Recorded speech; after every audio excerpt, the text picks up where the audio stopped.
Welcome to the Bad Chat. We're going to talk about today the human cliche, me, the cliche answer to the big question that you always get asked, and I'm getting asked because I am throwing some kilos around on top of a barbell. On top of the barbell? Nah, they're on the barbell. I'm throwing the barbell around with the plates on there, kilos, on Sunday, tomorrow. How fucking cool.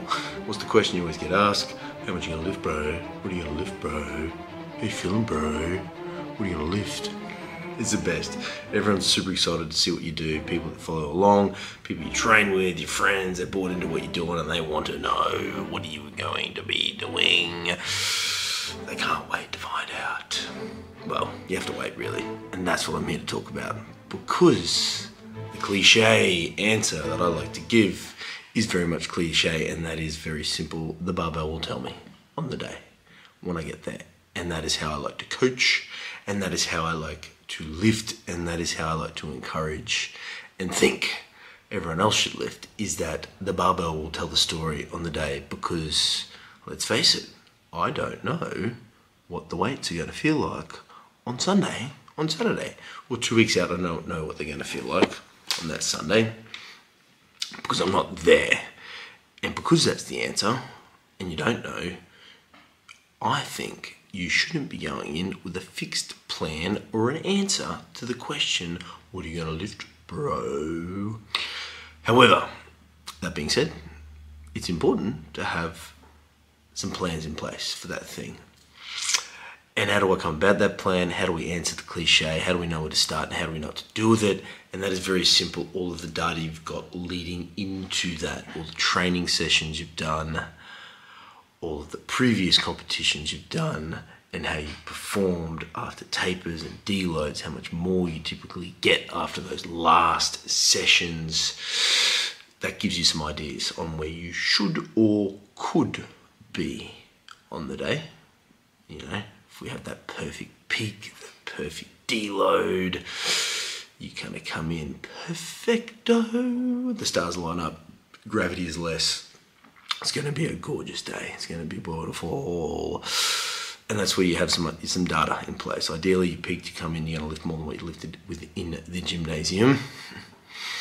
And you use that data to know how the bar feels, how the bar speed moves to make your decisions.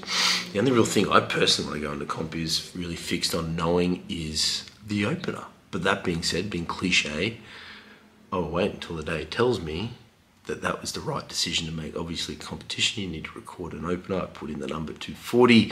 Might throw in the video of the 240 over here if I can work out how to do it on CapCut. Maybe if I stand here and point, it goes there somewhere.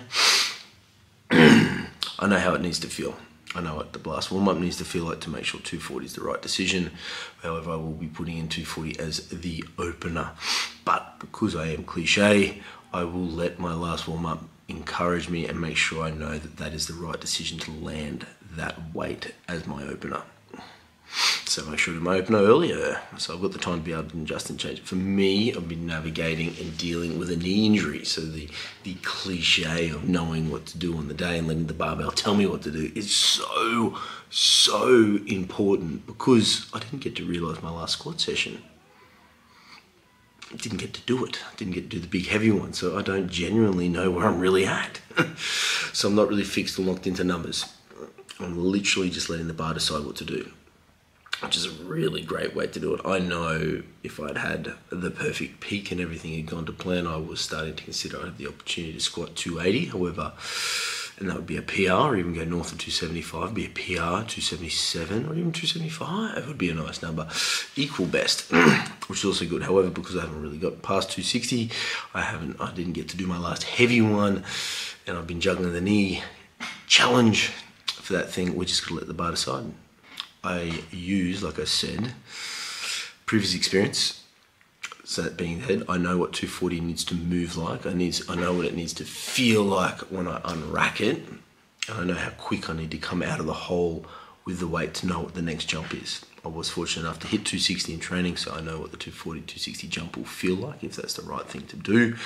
And because I have experience, I I know what 260 needs to feel like to be able to jump maybe 20.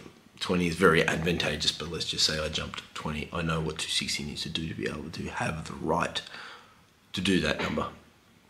Now, that being said, if I went into this and I actually was fixed and I had a number a bit more in mind where I knew where I could land on a third, I think it's super important, because it's like most people, to remain very flexible with that. Too often I will see people get caught up and married to that number. Me like coming in, if I had realized my last session, it did go incredibly well, and I was like, I'm going to squat 280. You get very married to that number, and you come off your second attempt and you're like, fucking send it, 280.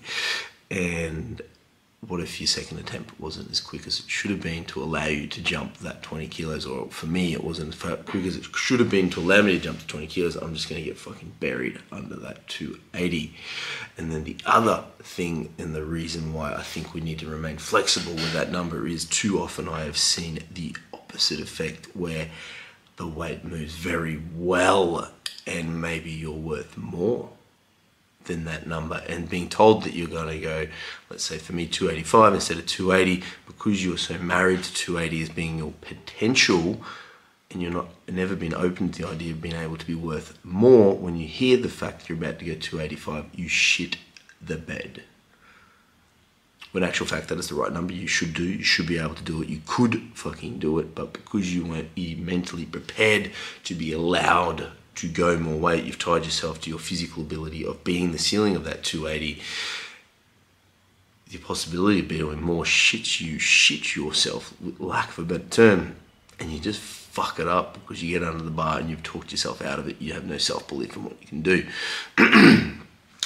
So my advice, based on my own number selection for event, is to be a cliche and allow the barbell to tell you what to do.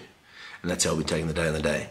The competition, I look forward to revisiting this. I'm going to put this out tomorrow, the day before the comp, so it can be my future discussion on what we do and how we pick the numbers. Now, that being said, there's obviously 2 more lists to go, and then my strategy on how we pick those numbers is very similar, so to speak. The bench, I know where to open because of what I've done in training, and who would have thought it? Who would have guessed it? Been drugging a shoulder injury as well, so my bench hasn't been the greatest. But that being said, I typically taper quite well and come in very fresh on the day. But I'm also very mindful, and the challenge I find with bench presses is people are not open or rarely ready to accept the fact that coming off a big fucking squat is that you're going to be a little bit tired. So potentially if you bench, might not be able to get what you've gotten before. So this is a big thing, like we talked about before, not being so married to a number, have a number and being flexible with it. Knowing that potentially if you ground your fucking out a third attempt squat and got it, you might be a little pooped. So you might not be able to hit the big number that you're hoping for on the day. So remaining flexible, and that's exactly what we're doing on the bench. I know where to open. Shoulder sucks. Never really had a great bench training run. I know if the stars aligned, I'm definitely worth more than 140, but I don't know how much more. So we'll set it up so we can hit 140 as a second. Nice easy opener of 130, land the 140, and then we'll go from there. I would love 10 more kilos at 150, however, love and being an adult, I'll probably realize I'll do a little bit less because I want to walk away with, guess what? Not missing, because not missing is much more fun than missing. I would much rather be walking away saying, oh, damn, man, I got that. It was a little bit less than I wanted, but I got it. Rather than being the person who walks away and goes, oh, man, I didn't get it. Kicking cans, throwing stones, and just being genuinely sad. Now, going to a deadlift, picking the attempt for the deadlift, again, a human cliche, I am, with my shitty ass knee. I don't even know if I'm going to pull sumo or conventional yet. The load that goes through the old left knee, structural issues, you don't really need to worry about it, but there's lots going on in there that makes my knee very unhappy at life and doesn't like being in a sumo position. So I don't know how it's going to feel. So I will generally put in a very light opener that I guarantee will change. So in fact, the number I put in for the deadlift doesn't mean shit. I might as well put in a kilo. Who cares? Put in 200. It'll definitely change. It'll be 100% dependent on how my body physically feels coming off the squat. I'll warm up with some sumos. If it feels good and the bar moves nice, again, I know what the barbell needs to move like to be allowed to jump the weights that I want. Now, an important thing to do is when you are doing a competition is you need to ensure you surround yourself with people that can help you with those decisions. That's a good point. You need people around you that know how your barbell needs to move for you, being a very key point, because people know how barbells need to move. However, they don't know how your barbell needs to move. So it'd be like me asking someone when I start warming up, who I've never trained with before, has only maybe seen me on the internet or never met me before, and just said, hey bro, how'd that look? We're in a fucking comp. Everyone's fired up and excited. They're going to be like, yeah dude, that moved fucking great. However, if you do that and you ask someone who knows you well, who's trained with you, coach, let's say, or very trusted training partner, they will know when you're off and when you're on. So being able to lean on them and ask them for some questions and be like, hey bro, how did that look? And they're like, oh man, for me, that knee's a little internally rotated, it's chipping in a bit, you're looking off on sumo. And then I'll be like, okie dokie, let's pull some conventionals, let's go. Again, the big theory being getting lifts is far more fun and satisfying than missing lifts.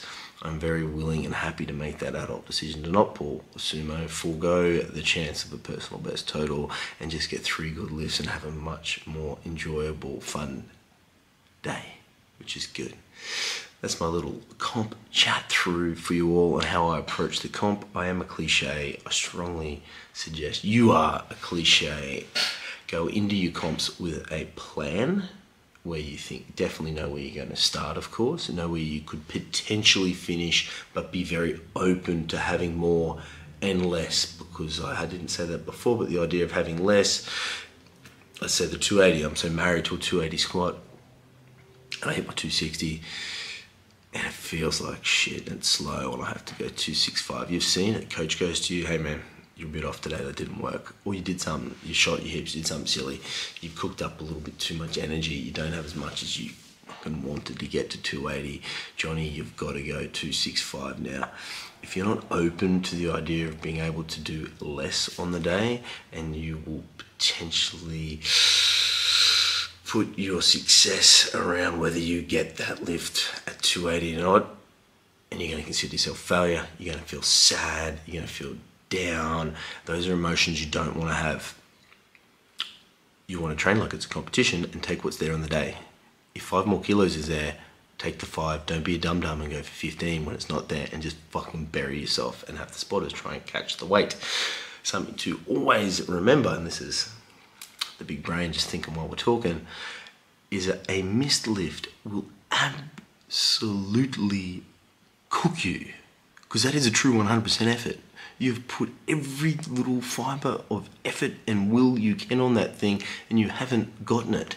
You have overreached, the true example of overreaching, and that will have a follow-on effect for the whole fucking day. So don't be a dum-dum and go for the things that are not there. Okay? And that's my approach for the day. It's going to be super exciting for me very quickly. My previous best total is, I'm pretty certain, 715 kilos. Very proud of that. There was at some point a small glimmer, a tiny little bit of sliver of hope that I could take that thing. However, my silly little knee has taken away that sliver. I'm going to say that the window was a slight ajar. And if we can come off the squat and hit something north of 275, and my knee feels good going into sumo, into deadlifts, and I can sumo, there is the very just tiny little chance there could be a total PR on the cards. And that being said, if it's there, I will absolutely fucking gun it. I will absolutely go for it. I will cross out everything I just said before and load it on that 3rd attempt and fucking go for it. However, I will be okay with not getting it if I don't, because I know I'm just going for something very fucking special and a long shot chance. You need to be willing and open when you do go for those kind of lifts. What goes up, if there's dizzying highs potential, there's also dizzying lows potential. So if it's there, we'll go for it. But that being said, if it's not, I'm going to be very much an adult on the day and take what is there. And then the last thing that is the most important part of competition that we all forget, I think, is the experience. we can very easily get so hyper-focused on the actual event, our own personal fucking numbers, and so dialed into what we're fucking doing and forget about the fun of the event. Rule number one, it must be fun. I've talked about it many, many times before. I know at this comp, I have one of the coaches that works with me at the gym, Coach Marin, going to be lifting. One of our good friends in the gym, Brother Reese. I have one of my best mates, Buddha, lifting with me as well. I have good friends from other gyms coming and lifting in this competition. Half the Fortitude Barbell is coming out to watch. My business partner, Jamie, is just jumping in, have a bench put. He hasn't trained for ages, but he just wants to be a part of it.